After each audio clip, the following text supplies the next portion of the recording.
Subscribe कीजिए महाविद्या साधक परिवार ऑफिशियल चैनल को, बेल आइकॉन को प्रेस कीजिए, ऑल ऑप्शन पर क्लिक कीजिए ताकि आने वाले वीडियोस की नोटिफिकेशन आपको मिलती रहे। नमस्कार, मैं महाविद्या साधक परिवार ऑफिशियल चैनल से आपको फिर एक बार संबोधित करने जा रहा हूं और आज 9 तारीख है, शनिवार का दिन है और फिर से पूरा भोपाल एक बार लॉकडाउन में आ गया है। कोई गाड़ियां नहीं चल रही हैं, कुछ नहीं चल रहा है, सब सड़क पे बंद पड़ा हुआ है। और ये वीडियो आपके पास वैसे 2-4 दिन पहले आ जाना चाहिए था, पर कुछ टेक्निकल मिस्टेक के कारण आपके पास बनने के बाद भी नहीं आ पाया। सबसे पहली बात यह है कि मैंने आपको पहले एक वीडियो में कहा था कि आने वाला समय बहुत कठिन है और 2021-2022 का भी बाप है। आपने एक कान से सुनी होगी बात, दूसरे कान से निकाल दी होगी। बहुत सारे लोगों ने मुझसे कहा कि ठीक है, गुरुजी ने कहा तो गुरुजी कहते ही रहते हैं, पर गुरुजी कहते ही नहीं रहते हैं। ये सच निकला और आज की स्थिति को आप देख लीजिए। आज स्थिति बहुत विकट है और मैं आपको पुनः आगाह कर देना चाहता हूं कि अप्रैल से लेके 15 अप्रैल से लेके जून जुलाई तक स्थितियां बहुत विकट होंगी। और दाल रोटी खाओ, प्रभु के गुण गाओ, आप लोग घर में ही रहें और घर से बाहर ना निकले, ज़्यादा घूमे फिरे नहीं, ज़्यादा कोई एडवेंचरस काम ना करें। और भोपाल आने का तो खैर सवाल ही नहीं उठता है। शिवरात्रि पे मैंने बुलाया था आप लोगों को, जो आ गए सो आ गए, जो नहीं आ पाए जो नहीं आ पाए वो एक अलग बात है। पर फिर मैं आपको कह दे रहा हूँ, ये समय खराब है। और ये जो कोरोना की बीमारी, इसका पहला चक्र था, ये 4 चक्रों में आएगी, आपको बता देता हूँ आज मैं। पहला चक्र था जो कि समाप्त हो गया और उस चक्र में मैंने 99.9% शिष्यों को सेव कर लिया। मुंबई को लेके मुझे कुछ समस्या रही है, क्योंकि मुंबई में मेरा आना जाना पिछले 4-5 सालों से नहीं है। मेरे पाँव ही उधर नहीं पड़ते हैं और नहीं आ पा रहा हूँ, तो मुंबई में समस्या ज़्यादा है। बाकी अन्य देश में जहाँ भी मैं जा रहा हूँ, महाराष्ट्र में उड़ गया है, रिकॉर्डिंग चलती रहेगी, उड़ जाए तो जहाँ भी मैं देश में अन्य जगह जाता रहा हूँ, वहाँ पे इस तरह की कोई समस्याएं अभी ज़्यादातर तो नहीं आई हैं। प्रथम चरण बीत चुका है और उसमें मैंने आपको एक मंत्र भी दिया था, ओम श्लीम पशुम बहुफट। अब दूसरा जो चरण आ रहा है, उसके लिए मैं आपको एक मंत्र दूंगा, ओम नमो भगवते महासुदर्शनाय। और ये दूसरा चक्र बहुत खतरनाक है और ये दूसरे चक्र में शिष्यों को भी पेशेंस रखना पड़ेगा, साधकों को भी रखना पड़ेगा, उनके परिवार के लोगों को भी पेशेंस रखना पड़ेगा और मंत्र जाप तो करना पड़ेगा, ओम नमो भगवते महासुदर्शनाय। पिछले बार ये हुआ कि मैंने जो मंत्र दिया था उसके साथ दिक्कतें आ गई कि कुछ लोगों ने उसको मंत्र जाप करके ऊब गए, 15 दिन बाद उनको उबान आने लगती, नया मंत्र दो। ऐसा कुछ नहीं होगा। या फिर कुछ लोग बैठे बैठे अपनी नई राय झाड़ते हैं। होता क्या है कि मेरे ऑन बिहाफ मेरे बहुत सारे लोग बहुत सारी राय देने लगते हैं। ऐसा कुछ नहीं है, जो मैं बोलूँगा वही पत्थर की लकीर है। मैंने ओम नमो भगवते महासुदर्शनाय मंत्र दिया है। जो लोग इस मंत्र का जाप करते हैं वो करें, जो नहीं करना चाहते वो ना करें, उनकी स्वेच्छा पर है। पर ये मंत्र अभी मैं बंद करने के लिए नहीं कह रहा हूँ और ना ही मुझसे बंद करने के लिए कहना। इसको चलने दीजिए। दीपावली के आसपास बीच में मैं आपसे बात करूँगा एक बार, और इसके बीच में आपको और भी कोई मंत्र दे सकता हूँ। और दूसरी बात यह है, पिछले 1.25 साल से मुझे भी पहले बहुत ये सर्दी जुकाम खांसी हो ही जाता था। पिछले 1.25 साल से मैंने 2 दवाइयाँ ली हैं, एक महासुदर्शन वटी होती है और एक गिलोय वटी होती है। इसको मैंने रिलीजियसली लिया है पिछले 1.25-2 साल से। एक गोली सुबह चाय पीने के बाद पानी के साथ ऐसे ही खा ली और 1.25 साल हो गए मुझे सर्दी जुकाम खांसी, क्योंकि मुझे बहुत ट्रैवल करना पड़ता था, तो मुझे हमेशा ये हो जाता था, सर्दी जुकाम खांसी वायरल की समस्या होती थी। पर जब से मैंने ये महासुदर्शन वटी और गिलोय वटी ली है, ये मैजिकल, मुझे वैसे आयुर्वेदिक में बहुत ज़्यादा मैं ध्यान नहीं देता था, पर मैंने इनको दोनों को लेकर देखा है, ये बिल्कुल फ़ायदा करती हैं। इंटेलिजेंस का चरम बिंदु है वो है इंट्यूशन, और राइट इंट्यूशन समय पे हो जाते हैं। और जो भी हम लोग कहते हैं उस इंट्यूशन के हिसाब से कहते हैं, बाकी किसी अन्य चीज़ का सहारा नहीं लेते। तो मेरा ये इंट्यूशन है, मेरा ये सुपर इंटेलिजेंस का एपेक्स पॉइंट है कि आने वाले समय में उत्तर प्रदेश बिहार में ये जो चीज़ है, इसके तीसरे चक्र का दूसरे चक्र से के मध्य से इसका असर पड़ना शुरू हो जाएगा। तीसरे चौथे चक्र में एक हाहाकारी रूप उत्तर प्रदेश और यहाँ पे देखने को मिल सकता है। सारी चीज़ें हैं, बाकी अन्य चीज़ें हैं। बाकी इसका ये एक मैंने आपको वर्तमान का समय, गुरु का मतलब ये नहीं होता कि सिर्फ बड़ी बड़ी बातें कर देना। वर्तमान का समय ध्यान रखते हुए मैंने आपको चीज़ें दी हैं, आप इसका पालन कीजिए। ओम नमो भगवते महासुदर्शनाय मंत्र का जाप कीजिए। देखिए एक बात है, रघुवंश के अंतर्गत राम का तो बहुत जिक्र है, सीता जी का भी बहुत जिक्र है, वो अच्छी बात है। लक्ष्मण का जो जिक्र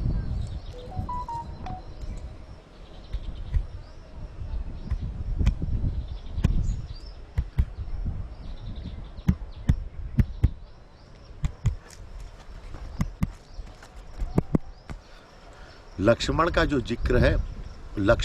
जिक्र है वो नहीं होता है, कम होता है, पर साधनात्मक शक्ति से लक्ष्मण का जिक्र होना बहुत जरूरी है और साधकों को लक्ष्मण के बारे में समझना बहुत जरूरी है। सीता जी जब तक सुरक्षित थी, जब तक लक्ष्मण रेखा के अंतर्गत थी, उन्होंने कहा था ये मैं रेखा खींच देता हूँ, वो लक्ष्मण रेखा खींच दी, इससे आप इसके अंदर कोई प्रविष्ट ही नहीं हो पाएगा। तो वो लक्ष्मण रेखा के अंदर रावण जैसा सिद्ध व्यक्ति, शक्तिशाली व्यक्ति भी लक्ष्मण रेखा को क्रॉस नहीं कर पाया, लक्ष्मण रेखा को पार नहीं कर पा रहा था वो। राम जी भी जब लक्ष्मण का साथ छोड़ के मृग के पास चले गए, उनके साथ गए और सीता जी ने भी उनको भेज दी। लक्ष्मण जब तक रहे तब तक तो सीता जी को कुछ होता ही नहीं, माता सीता को, पर उन्होंने माना नहीं, भेज दिया। खैर वो सब बातें अलग है, पर लक्ष्मण शक्ति रही और वो लक्ष्मण शक्ति ही सारी चीजें रही और उसी लक्ष्मण शक्ति ने इंद्रजीत को भी मार गिराया। वो लक्ष्मण शक्ति इतनी प्रचंड है और इतनी ऊर्जावान है, इसलिए लक्ष्मण रेखा कहा गया। राम तो हरि अनंता, हरि कथा अनंता है, राम की कौन सी रेखा है, राम की कोई रेखा वेखा नहीं है। सारे लोग मंत्र जैसा राम राम करते, सारे ऋषि मुनि तपस्वी योगी ज्ञानी ध्यानी जितने भी आपको लोग मिलेंगे वो सब राम राम जपते हैं और राम जप के नैया पार कर लेते हैं। राम सीता राम भी जपते हैं, पर सबसे बड़ी बात यह है कि राम किसके लिए किसको सबसे ज्यादा चाहते हैं, राम के प्राण किस में बसे हुए हैं। आप देख लीजिए, सीता जी के लिए तो बहुत दुखी रहे, कष्ट में रहे, सारी चीजें रही, उनके साथ बड़े भाव विवल भी हुए, भावुक भी हुए और मरने की बात भी करते थे शरीर, पर उन्होंने लक्ष्मण के साथ तो एक बात कही, अगर लक्ष्मण, इतने कठोर शब्द उन्होंने इस्तेमाल नहीं किए, अगर लक्ष्मण सुबह तक नहीं उठा, इसको जो शक्ति लग गई है, तो मैं जलती हुई चिताग्नि में प्रवेश कर जाऊंगा। मुझे कुछ भी नहीं मालूम आगे क्या होगा क्या नहीं होगा, मैं स्वयं, उन्होंने शपथ ले ली थी कि अगर लक्ष्मण नहीं उठा तो मैं लक्ष्मण के साथ जलती हुई चिताग्नि में प्रवेश कर जाऊंगा,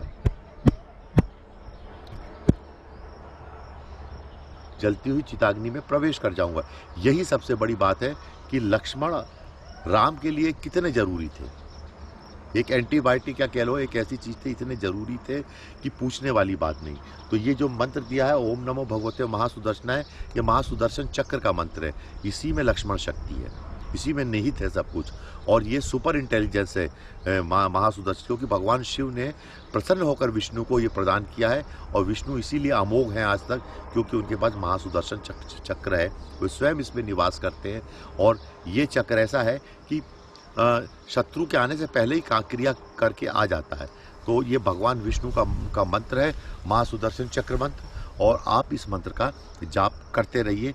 आपके लिए ये मंत्र बहुत शुभदायक और फलदायी होगा, लाभदायक होगा। और ये 4 चरणों की स्थिति मैंने आपको बता दी, और दूसरा चरण बहुत विकट है। आप मेरे टच में रहिए, मेरे संपर्क में रहिए, वीडियो देखते रहिए, मंत्र का जाप करते रहिए, और गुरु आपके साथ 24 घंटे काम करता है। गुरु आपको बचाएगा, आपको निकालेगा, और निकालते भी हैं हम लोग आपको, हमारा काम है इस चीज़ को निकालते हुए। और इस दौर में सबसे बड़ी बात यह है कि एक इंसानियत होनी चाहिए। पहले गुरु बाद में है, शिष्य बाद में है, नेता बाद में है, वैज्ञानिक बाद में है, डॉक्टर बाद में है, सारी चीज़ें बाद में हैं, पर इंसानियत पहले है। इंसानियत अगर मानव जाति अपने अंदर जगा कर रखेगी, इंसानियत के पहलू को लेकर चलेगी, तो 99% तो इंसानियत से ही इस चीज़ के ऊपर कंट्रोल कर लिया जाएगा। और अगर इंसानियत बेच खाई है तो फिर ये 900 रुपये का इंजेक्शन बाजार में 35,000 में बिकेगा, लोग मरे का मांस खा रहे हैं। जो भी चीज़ें हो रही हैं देखने के लिए देखनी पड़ती है, ये घृणात्मक चीज़ें हो रही हैं। आज मैं यहाँ पे बैठ के आपसे यही बात बोलना चाहता हूँ कि इंसानियत बहुत ज़रूरी है। ये समझने का विषय है कि आप इसका पालन करते हैं या नहीं, आप इसका पालन करते हैं या नहीं। दूसरी चीज़ और है, वो चीज़ ये है कि वर्तमान आने वाले समय में 2 तरह के माइंड ही सरवाइव कर पाएंगे इस अर्थ पे। एक होगा साइंटिफिक माइंड और दूसरा होगा religious mind. Pure scientific mind और प्योर रिलीजियस माइंड, ये जो दो माइंड हैं, यही व्यक्तित्व इस पृथ्वी पे सरवाइव कर पाएंगे। एक्चुअली सारी जो प्रोसेसेस चल रही हैं वो इसीलिए चल रही हैं। माइंड कई तरह के हैं। अगर कोई दिन भर पॉलिटिक्स में लगा रहता है, दिन भर डेली पॉलिटिक्स करता है, सुबह शाम उसकी माइंड की एनर्जी पॉलिटिक्स में जाती है, then he is a political mind. वो पॉलिटिकल माइंड है, उसके सर्वाइव करने की अब बहुत ज़्यादा संभावनाएं नहीं है।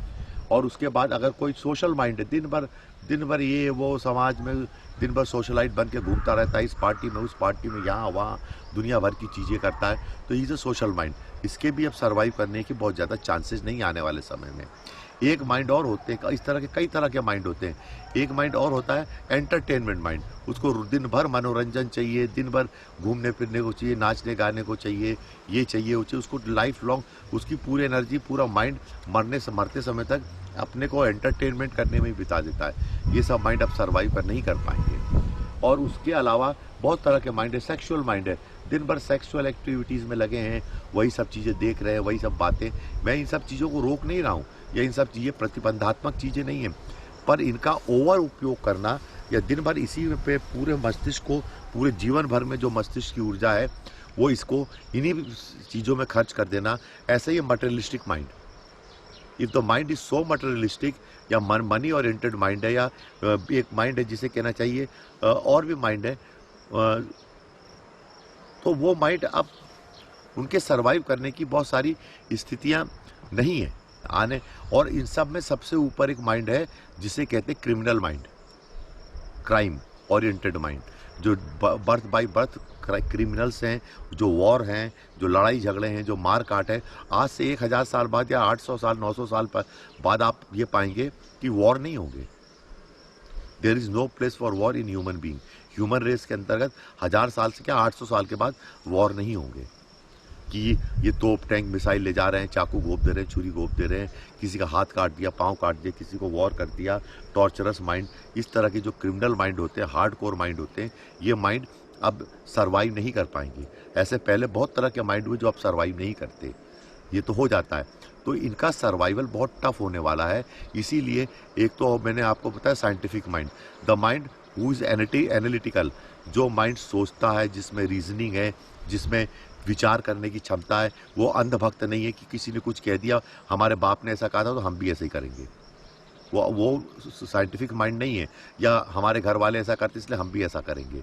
वो सोचता है, समझता है, उसमें परखने की, समझने की, संशय करने की ताकत है, उसमें परखने की ताकत है, उसको साइंटिफिक मापदंड पे नापने की ताकत है, ये सही है गलत है। तो ये जो टॉप लेवल का साइंटिफिक माइंड होगा वो बिल्कुल सर्वाइव करेगा।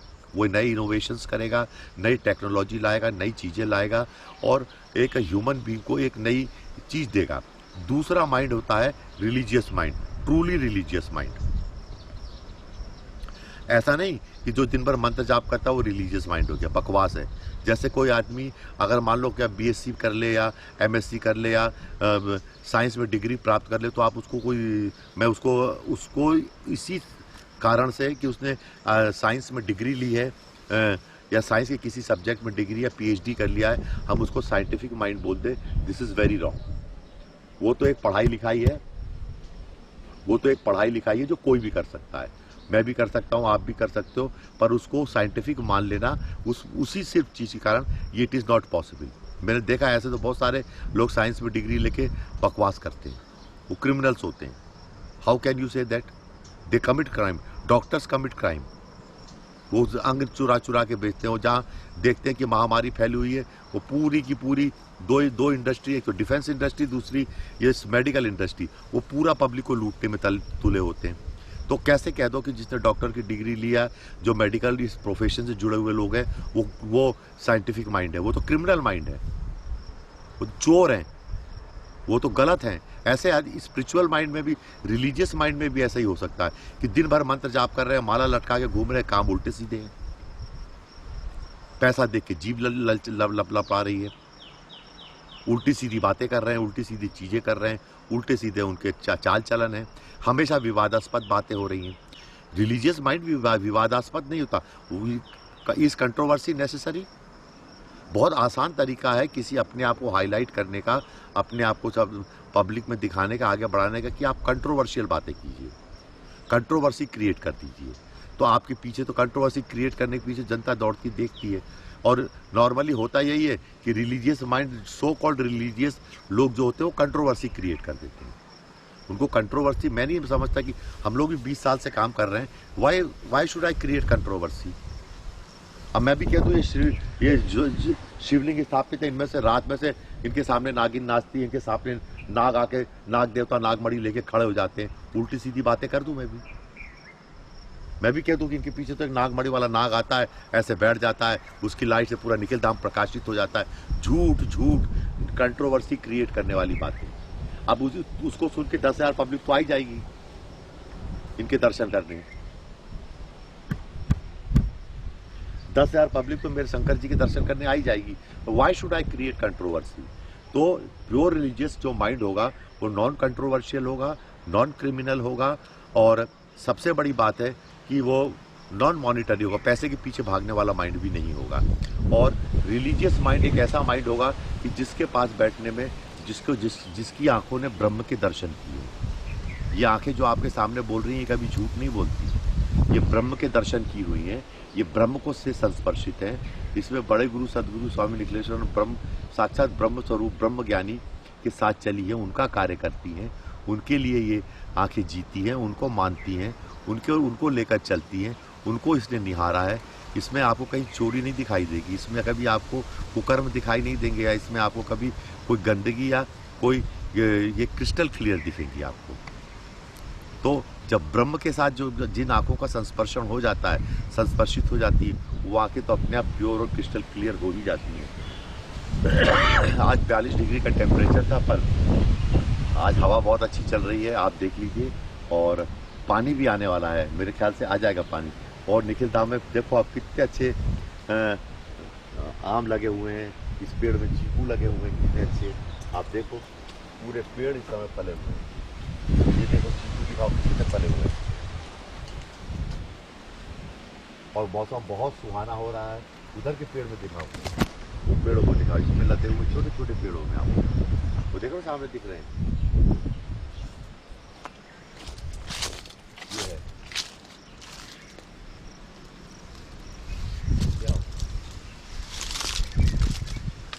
और ये आप सामने जो देख रहे हैं, ये निखिल धाम में ये गरुड़ वृक्ष है, इसकी पूजा होती है हमेशा। और ये बड़ा ही, ये खत्म हो गया ये वृक्ष, अब ये दिखाई नहीं देता, पर यहाँ पे लाके इसको मैंने लगाया है, इस गरुड़ वृक्ष को यहाँ पे लाके।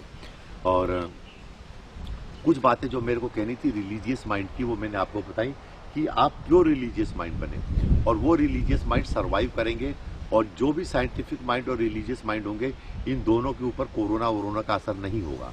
और दूसरी बात ये है, इन द लॉन्ग टर्म जो रिलीजियस माइंड है वो स्पिरिचुअल माइंड में कन्वर्ट होना चाहिए।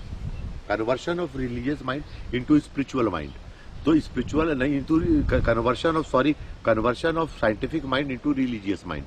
तो साइंटिफिक माइंड को जो रिलीजियस माइंड में कन्वर्शन होगा, उसमें सारी बियॉन्ड बाउंड्रीज टूट जाएंगी। Science had got some boundaries, तो जब वो बाउंड्रीज टूट जाएंगी और इसमें रिलीजियस माइंड बनेगा, तो दोनों का कॉम्बिनेशन निकाल के अब वंडरफुल, जिसे कहना चाहिए एक ईश्वर की वंडरफुल कृति का निर्माण होगा, एक माइंड का म्यूटेशन होगा।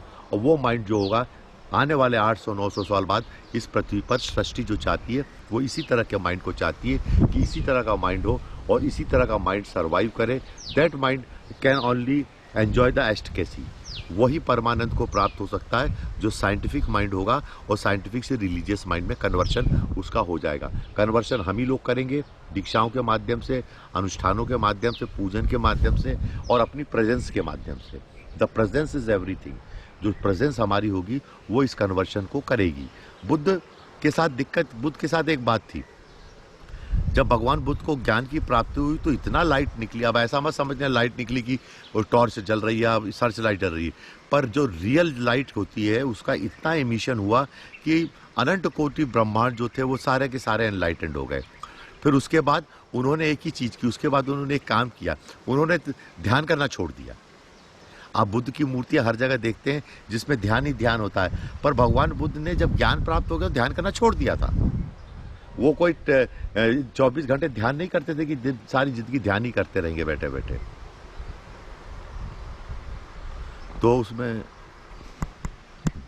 तो उन्होंने ध्यान करना छोड़ दिया, उसकी इंटेंसिटी को कम कर दिया ध्यान करने की, उतने लेवल से नहीं। तो एक बार आनंद के साथ कहीं बैठे थे तो उन्होंने कहा, आनंद ने उनसे कहा कि भगवान वो वाला बोधि वृक्ष जो आप जिसके नीचे आपको ज्ञान प्राप्त हुआ उसकी एक शाखा लाके यहाँ पे लगा देते हैं और आप इसके नीचे उतने प्रचंड ध्यान कीजिए। तो बुद्ध ने कहा, नहीं आनंद, अब इस पृथ्वी में इतनी ताकत नहीं कि मेरे ध्यान की उस इंटेंसिटी को झेल पाएगा, उस इंटेंसिटी को ये झेल पाएगा, इसलिए तुम ला के लगा दो बोधि वृक्ष की एक शाखा, मैं बैठ जाता हूँ उसके नीचे, कुछ कर देता हूँ, पर वो ध्यान नहीं कर पाऊंगा, उतना ध्यान की अब जरूरत नहीं इस पृथ्वी को, it is not necessary for that thing. तो उन्होंने उतना ध्यान नहीं किया। तो लोग उनकी बड़ी मजाक उड़ाते थे कि आपने तो ध्यान करना ही छोड़ दिया, आपने तो सब कुछ छोड़ दिया। पर वो समझते थे कि अब आपको भी ये बात समझनी पड़ेगी कि आपको 24 घंटे, आप लोग साधकों के साथ दिक्कत ये होती है कि साधक सोचता है दिन भर पूजा करो, दिन भर ध्यान करो, दिन भर अनुष्ठान करो, ये सब बकवास बातें हैं। जब बुद्ध ने ध्यान करना छोड़ दिया था उतनी ताकत से, एक बार कर लिया, एक बार स्टेज पे पहुंच गए, एक बार माउंट एवरेस्ट पे चढ़ गए। अब माउंट एवरेस्ट पे चढ़ने के बाद थोड़ी कि वहाँ पे मकान बना के रहेंगे, आपको नीचे आना पड़ेगा। नीचे आ गए, नीचे देख लिया माउंट एवरेस्ट को, कर लिया, ध्यान करते रहते हैं, पर उसको मेंटेन करके रखा जाता है। तो उस चीज़ को मेंटेन करके रखा जाए, उस चीज़ को उतना ही ध्यान करने की ज़रूरत नहीं है। यही आलोचना बुद्ध ने झेली और यही चीज़ें आज भी मैं लोगों को सिखाता हूँ कि ठीक है, एक बार जो हो गया सो हो गया, जो कर दिया सो कर दिया, उसको इतनी ज़्यादा करने की ज़रूरत हमको नहीं है, हमको उसकी इतनी ज़्यादा अब उसकी वो वैल्यू नहीं रह गई। दूसरी चीज़ ये है कि the king and the Prince, the king, who is the king? सदगुरु स्वामी निखिलेश्वर महाराज जी बैठे, वो द किंग है, उनको द किंग कहा जाता है। उनको सम्राट कह सकते हो, चक्रवर्ती भी कह सकते हो, जो खुद कह सकते हो। हम लोगों को आप किंग नहीं कह सकते, हम लोग द प्रिंस हैं, एक राजकुमार है, एक राजकुमार की तरह जीवन जीते हैं। अब बड़े गुरुजी ने हिमालय में तपस्या की है, बड़े गुरुजी ने साधनाएं की हैं, बड़े गुरुजी ने बड़े विपरीत पक्षों को झेला है, बड़े गुरुजी ने बड़ी आलोचनाएं झेली हैं, बड़ी गालियां खाई हैं, बड़े विवाद झेले। जब देखो, जब हर कोई उनसे कुछ भी अनबन करता था, बातें करता था, बड़े गुरुजी की बात छोड़ो, वो ही इज़ द किंग। वो किंग को युद्ध करना पड़ता, लड़ाई करनी पड़ती है, गद्दी पे बैठना पड़ता है। जो द प्रिंस होते हैं उनको कुछ नहीं करना पड़ता, वो कुछ नहीं करते, वो इतना ज़्यादा कुछ नहीं करते, उनको सब कुछ मिल जाता है और मिलना चाहिए। मैं इसी बात में विश्वास रखता हूँ। अब मुझसे आप कहोगे कि आप गुरु जाके आप हिमालय में तपस्या करो, तो मैं कहूँगा 1 करोड़ रुपया भी दोगे तो मैं कहूँगा 1 करोड़ भी रख लो, मेरी तरफ से कोल्ड ड्रिंक पीने के पैसे रखो, ठंडा ठंडा कोल्ड ड्रिंक आप जाके हिमालय पे पीना। मैं नहीं जाऊँगा हिमालय में तपस्या करने। या आप मुझसे बोलो करो, मैं उल्टे पुल्टे काम नहीं करूँगा गुरु जी के समान, ऐसे पूरे देश गाँव में घस जूते अपने घिसूँगा बैठ के। यह मुझसे नहीं हो सकता, ये आपकी माता जी से नहीं हो सकता, ये बात, ये चीज़ें संभव नहीं, ये चीज़ें उनसे नहीं हो सकती। तो द प्रिंस और द किंग में फ़र्क है। और जो जय कृष्णमूर्ति जी को द प्रिंस कहा गया है, द किंग कभी नहीं कहा गया। और बुद्ध ओरिजिनल किंग है, क्योंकि उन्होंने जो सो कॉल्ड तपस्या की है वो बहुत कठिन थी। उन्होंने जो किया है वो हर कोई नहीं कर सकता। और उसके बाद देखिए 2-3 बातें हैं इसमें। The Prince and the king को मेरे कहने का मतलब, इस पृथ्वी पे आदि से अनंत लेकर कुछ ही इंपॉर्टेंट सोल हैं जो एनलाइटेंड हैं। वो सोल हैं जो एनलाइटेंड, पृथ्वी की आदि से ही वो एनलाइटेंड हैं, आज से नहीं है, वो तभी से एनलाइटेंड है, बिल्कुल जागृत है, चैतन्य है। उन्होंने बड़ी मेहनत की है, कष्ट से हैं, सारी बातें कही हैं, वो एनलाइटेंड है, वो प्रकाशमय है, वो जागृत हैं। और वो इसमें क्या होता है, मैनिफेस्टेशन होता है। मैनिफेस्टेशन ऐसा होता है कि द मास्टर्स के अंदर बुद्ध भी आते थे। द मास्टर के अंदर क्या कहते हैं, आपका सनत सनंदन भी आते थे द मास्टर्स के अंदर। उनकी भी पावर्स उनके अंदर कभी कभी आ जाती थी। बुद्धा की तो पावर बहुत आती थी, नागार्जुना की भी पावर उनके अंदर आती थी। तो उनके अंदर बहुत सारी पावरें थी जो आती जाती थी, मैनिफेस्टेटेड हो गई थी। और सबसे जो बड़ी मैनिफेस्टेड पावर थी उनके अंदर मैत्रेय की शक्ति। मैत्रेय एक ऐसी एनलाइटेंड सोल है जो पृथ्वी के अंत तक रहेगी और जिसका मित्रतापूर्ण व्यवहार होता है, जो जगत की मैत्री के लिए बनी। जब तक जगत के आखिरी व्यक्ति को भी का उद्धार नहीं हो जाता, मैत्रेय वहाँ पर रहेंगे। तो ये पावर द मास्टर्स के अंदर आती थी। द मास्टर्स ने कोई बहुत ज़्यादा तपस्या वपस्या नहीं की है। ऑफ कोर्स उसमें दो चीज़ होती है हम लोगों के साथ। हम लोगों को माइंड को क्लिनजिंग करके रखना पड़ता है, योग ध्यान करके रखना पड़ता है। हम लोग पूरी तरह से कवचित कीलित होते हैं। हमारे मस्तिष्क में कोई हम वीडियो नहीं देखते, ये नहीं देखते। हमारा खान पान बहुत सुरक्षित होता है। हमको चारों तरफ से हमारी चीज़ों को देखा जाता है। हम बिल्कुल प्योर होते हैं और वो बॉडी होती है हम लोगों के पास। स्लोली एंड स्लोली वो बॉडी मिल जाती है दीक्षा से, इससे कि उस बॉडी में मैनिफेस्टेशन होते हैं। आपने कभी देखा होगा कि शिवरात्रि से पहले थोड़ा सा मेरे शरीर में भारी, कभी कभी मेरा बहुत युवा शरीर हो जाता है, कभी कभी हल्का सा भारीपन आ जाता है, कभी कभी ऐसा लगता है थोड़ा पेट उठा हुआ है मेरा, कभी कभी थोड़े कंधे ज़्यादा उठ जाते हैं। तो ये मैं बड़ा चिंतित होता यार। डेली योग करता हूँ, सिंपल खाना खाता हूँ और बहुत कम खाना खाता हूँ और अपने आप को ये रखता हूँ, फिर एकदम से थोड़ा सा शरीर में वजन ज़्यादा क्यों लग रहा है, या एकदम से वजन कम क्यों हो गया, एकदम से चेहरे पे ये चीज़ क्यों है, एकदम से ओजस्विता आती है, एकदम से तेजस्विता आती है, एकदम से कोई से भी भाव हो जाते हैं। तो होता ये है कि ये मैनिफेस्टेशन ऑफ पावर है।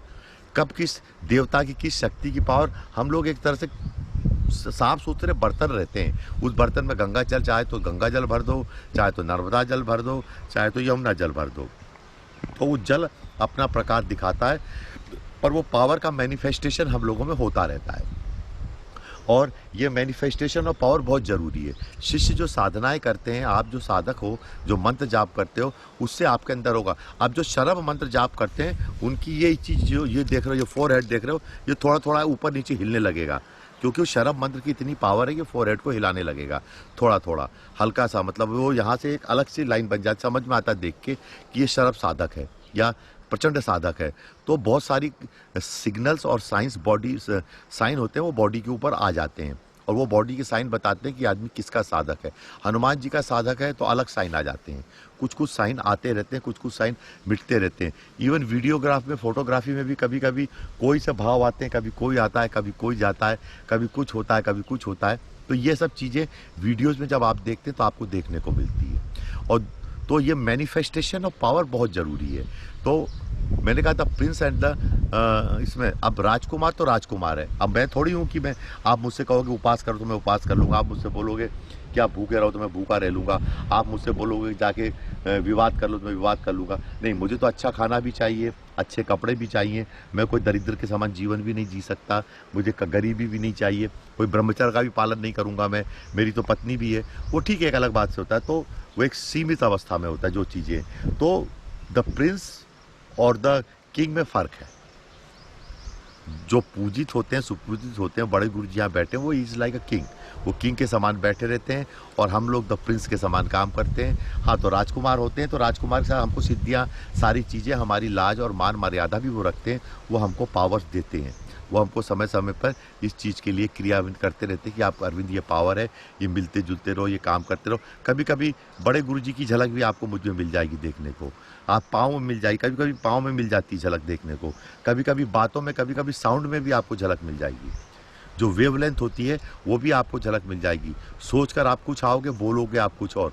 तो दोनों समय चीज़ें और स्थितियों का परिवर्तन होता रहता है और ये परिवर्तन ये आपको बताता है कि सारी चीज़ें। तो जब आप साइंटिफिक माइंड होंगे तब आप इन चीज़ों को समझ पाएंगे और धीरे धीरे ये साइंटिफिक माइंड जब इसमें कन्वर्ट होता जाएगा तो फिर कोई दिक्कत की बात नहीं है। फिर इसमें आपको कोई दिक्कत नहीं आएगी इन चीज़ों के अंदर या सारी बातों के अंदर। भद्र कौन है?